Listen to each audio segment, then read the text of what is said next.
মোহাম্মদ ইউনূসের নতুন বাংলাদেশে রবীন্দ্রনাথ ঠাকুরকে মুছে ফেলার চেষ্টা চলছে প্রতিনিয়ত। রবীন্দ্রনাথের কাছারি বাড়িতেও ভাঙচুরের ঘটনা ঘটেছে। 22শে শ্রাবণ বিশ্বকবির প্রয়াণ দিবসে সেই ঘটনা নিয়েই সংসদে প্রশ্ন তুললেন লোকসভায় তৃণমূলের দলনেতা তথা দলের সর্বভারতীয় সাধারণ সম্পাদক অভিষেক বন্দ্যোপাধ্যায়। বিলম্ব না করে তাকে জবাবও দিল বিদেশ মন্ত্রক। সাংসদ অভিষেক মোট 5টি প্রশ্ন তুলেছেন। প্রথমত, রবীন্দ্রনাথের কাছারি বাড়ি ভাঙচুরের ঘটনায় কেন্দ্রের তরফে কি পদক্ষেপ করা হয়েছে? দ্বিতীয়ত, বাংলাদেশের তরফে কাছারি বাড়ির নিরাপত্তা সম্পর্কে কি আশ্বাস পাওয়া গিয়েছে? তৃতীয়ত, এই ঘটনায় এখনো পর্যন্ত কতজনকে গ্রেফতার করা হয়েছে?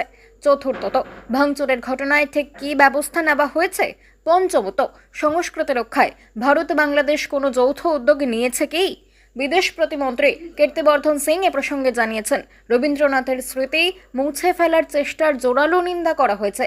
বাংলাদেশকে এই ঘটনায় কঠিন শাস্তির বন্দোবস্ত করার কথাও বলা হয়েছে। অভিষেকের পঞ্চম প্রশ্নের উত্তরে বলা হয়েছে, 1972 সালের সাংস্কৃতিক সহযোগিতা চুক্তির কাঠামোর আওতায় প্রতিষ্ঠিত ভারত এবং বাংলাদেশের মধ্যে সাংস্কৃতিক বিনিময় কর্মসূচিতে প্রত্নতাত্ত্বিক সংরক্ষণে সহায়তা সহ বিভিন্ন সাংস্কৃতিক শাখার অধীনে সহযোগিতার ব্যবস্থা করা হয়েছে। পাশাপাশি বাংলাদেশ সরকার রবীন্দ্রনাথের কাছারি বাড়ির নিরাপত্তা বৃদ্ধির জন্য ব্যবস্থা ঘোষণা করেছে। উল্লেখ্য, বাংলাদেশ সরকারের পররাষ্ট্র মন্ত্রণালয় বিবৃতি জারি করে পরবর্তীতে জানিয়েছে, এই হামলার সঙ্গে জড়িত থাকার অভিযোগে 2 ব্যক্তিকে গ্রেফতার করা হয়েছে। প্রসঙ্গত, সিরাজগঞ্জের শাহজাদপুর উপজেলার অন্যতম আকর্ষণ রবীন্দ্রনাথের পৈতৃক ভিটে কাছারি বাড়ি। ইন্দো ইউরোপীয় স্থাপত্য শৈলীতে নির্মিত দোতলা বাড়িটি বর্তমানে বাংলাদেশ সরকারের প্রত্নতত্ত্ব বিভাগের অধিগ্রহণে রয়েছে।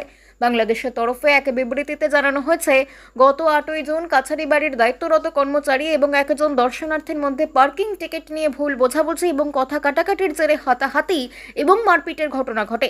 এই ঘটনায় জৈনিক শাহনিওয়াজ নামক এক দর্শনার্থীকে মারধর করে আটকে রাখার অভিযোগ পাওয়া গিয়েছে প্রত্নতত্ত্ব বিভাগের কাস্টেডিয়ান হাবিবুর রহমানের বিরুদ্ধে। সে দেশের প্রশাসনের তরফে বিবৃতি দেওয়া হয়েছে, ঘটনাটি ঘটেছে ব্যক্তিগত দ্বন্দ্ব থেকেই, এর বাইরে কোনো সাম্প্রদায়িক কিংবা রাজনৈতিক উদ্দেশ্য নেই। বাংলা খবর, আপনার রাজনীতি, আপনার আওয়াজ।